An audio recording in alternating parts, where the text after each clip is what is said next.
Mëndshëm se Perëndia më ka dhënë 2 veshë, 1 gojë, ju kam dëgjuar 2 herë, të flas dhe 1 herë. Tani kjo është keni gjithkohën e nevojshme dhe respektin tonë, zoti Lidha.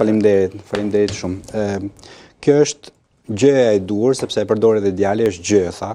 Është gjë e duhur në kohën e gabuar. Është gjë e duhur sepse Partia Demokratike, si të gjithë partitë e tjera, duhet bëjnë biseda politike, sepse fatkeqësisht partitë janë depolitizuar dhe nuk bëhet biseda politike. Përfshir partinë e Keledit dhe përfshir partinë e zotit Duka. Duhen bërë biseda politike. Dhe jo biseda kush ke qenë ti, kush kam qenë unë.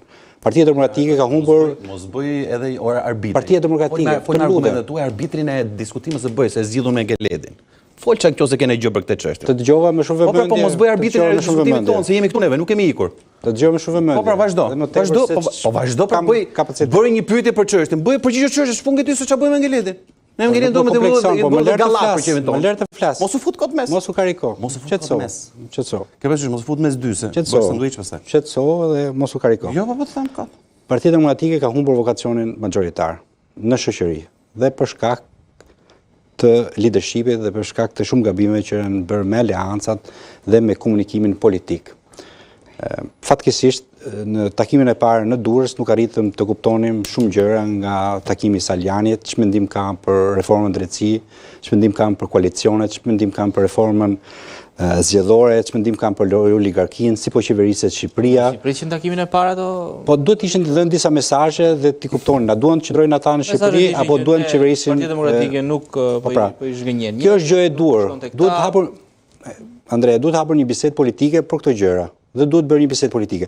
Është kohë e gabuar sepse Partia Demokratike kishte një betejë, që është betejë kundër korrupsionit dhe vjedhjes tunelit të loteve nga zëvendës kryeministrja Belinda Balluku. Duhet ishte përqendruar e gjithë bateria politike kundrejt qeverisë për ta rrezuar, për ta delegitimuar moralisht, politikisht në të gjitha nivelet vendore dhe ndërkombëtare. Është në kohën e gabuar. Kjo bisedë duhet ishte bërë me 12 maj, me 13 korrik, me 14 gusht, me 15 shtator, kur ta duash ti.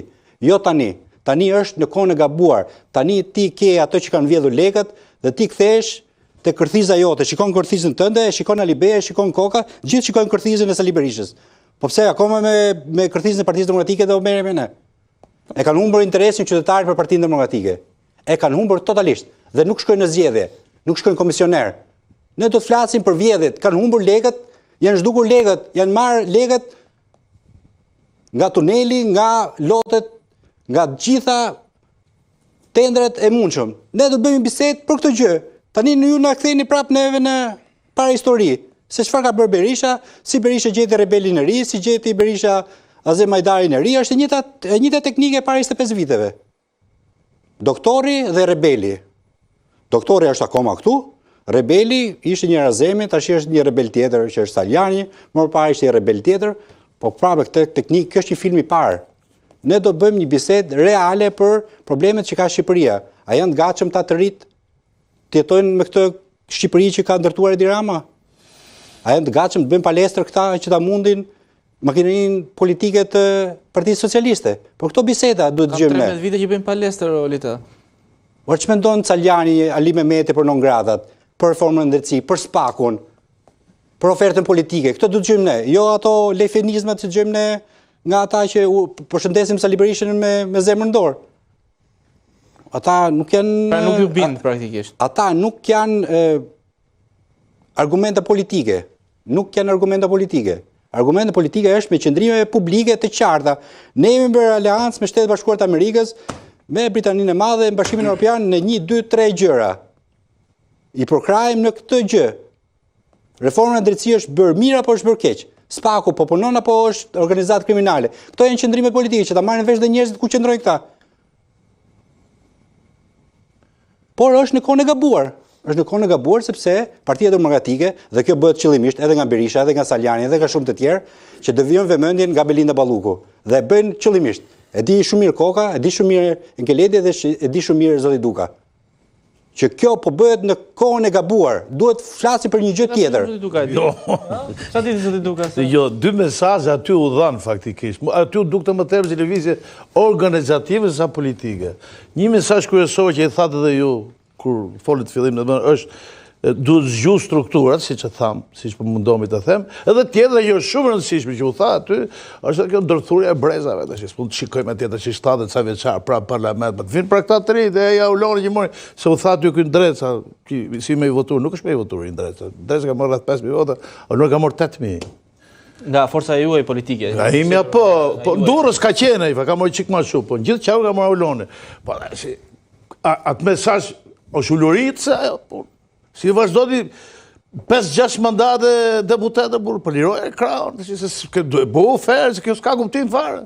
Këtë e keni dhe për kolegët tuaj, ka vështirë. Po i më jo, bu dha aty e loj mesazhe, në fjalimi që mbajtim Duket Saljani, me sa kujtot, një nga pikat që preku ishte dhe kjo, dhe me thënë, dërthurja e gjeneratave apo e brezave. Pra, këto dy mesazhe u dhanë, aty nuk u bo si lëvizje politike. Aty duket mos ishte lëvizje organizative, dhe në këtë sens ishte pozitive. Kështu që, për atë që thatë ju, është jo në kohën e durë, nuk jam me këte.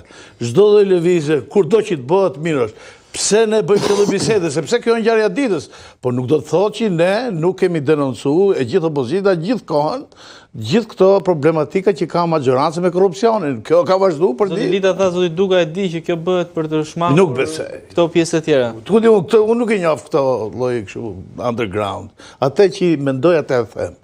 Nuk besoj se ka një lidhje të tillë që të shërbejnë, domethënë që të tërheqin vëmendjen. Nuk kemi tërhequr vëmendjen, më tërheqemi gjysore.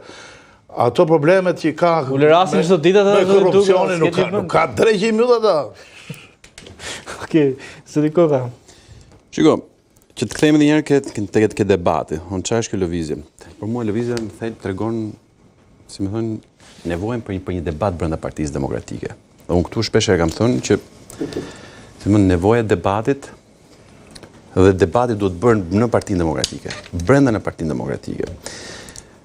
Kjo lëvizje thjesht duhet shmangi keq kuptimin që bëhet brenda Partisë Demokratike, mendoni ju. Por në rast se nuk i dëgjojnë zoti Koka. Edhe një herë, e parë punës duhet bërë denoncimi, pastaj duhet flasim qartë, qoftë se ka diçka që nuk shkon me artikulimin ose me komunikim brenda Partisë Demokratike. Se marr si shembull atë rastin e Kamzës, ku një zonjë kritikoi, le të themi, sekretarin e përgjithshëm dhe i gjithë strukturat apo gjithë rrjetet sociale ju kundërvuan asaj sigurisht ajo sikur bëri mëkatin e jetës. Mendoj që gjyqi u bë të dyja palëve, u bë edhe drejtuesve të partisë për mënyrën si e trajtuan.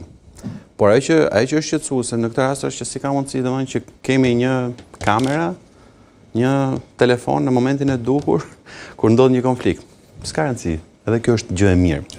Pra, a di kush është lajmi i mirë? Lajmi i mirë këtu është që të gjithë i kanë syt nga Partia Demokratike. Pra, mjaftoi kaq pak që menjëherë të gjithë studiot televizive ta kthejmë vëmendjen tek Partia Demokratike, që do thotë vazhdon të jetë Partia Demokratike shpresa kryesore e opozicionit. Ja kthem pushtetin. E di shumë mirë. Çiko, kjo është akuzë shumë rëndë për lëvizjen e zotit Saljani, të cilën unë nuk guxoj ta bëj. Ja kthem pushtetin. Kjo që sapo the. E kthem pushtetin reflektorin të PD-ja. Po pra, po kjo është një lëvizje, është një akuzë. Kjo është një akuzë shumë e rëndë që vjen për lëvizjen e Saljani që unë nuk e bëj, jo, unë nuk e di këtë.